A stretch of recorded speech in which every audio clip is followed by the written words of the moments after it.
Greetings and welcome to the Introduction to Astronomy. In this week's Misconception in Astronomy, we are going to talk about the star Polaris and find out if it has always been the North Star. So let's go ahead and get started here. So the question is, has Polaris always been the North Star? And that answer is very definitely no. What is Polaris? Well, it is currently the relatively bright star that is nearest to the North Celestial Pole. And you see that here at the center of all of those circles. The brightest star towards the center is the star that happens to be currently closest to the North Celestial Pole. But that is not always the case, because the positioning changes, and that changes due to what is called precession. So precession is essentially the Earth spinning like a top. So we can see that imaged here, and if it spins like a top, it means that its axis will slowly rotate. It's a slow wobble of the Earth's axis. It takes a very long time for it to make one complete cycle. And if you ever watched a top spin, you see this. The top itself is spinning very quickly, but the axis will actually move a lot slower. So here we have an Earth spinning once per day, and we have the pole rotating around this central portion about every 26,000 years.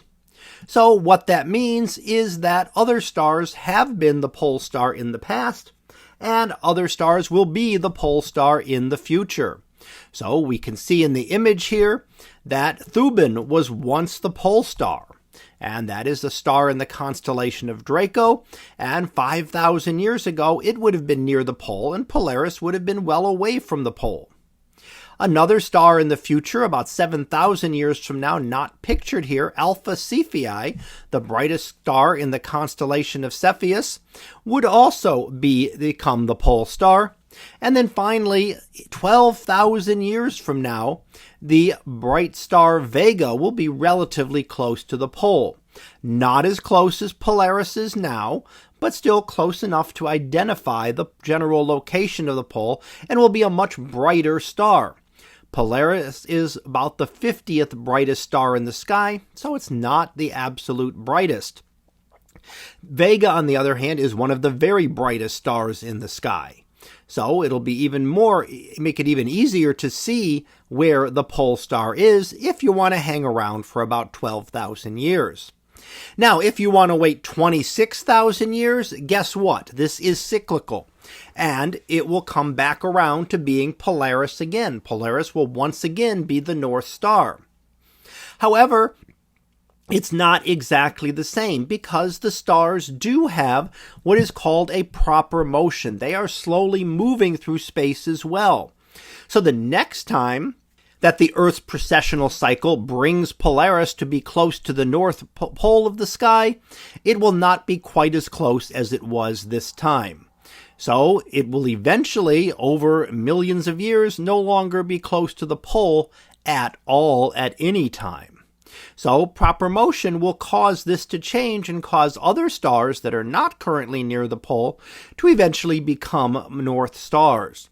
So there is not one North Star, although there is for our lifetimes, but there can be many different pole stars over the history of Earth.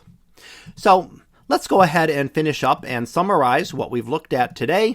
And what we've talked about is that Polaris is the star currently nearest to the North Celestial Pole, but because of precession, the position of the pole will change.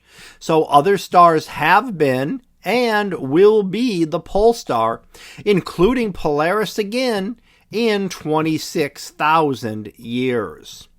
So that concludes this week's Misconception in Astronomy on Polaris always being the North Star. We'll be back again next week for another Misconception in Astronomy. So until then, have a great day, everyone, and I will see you in class.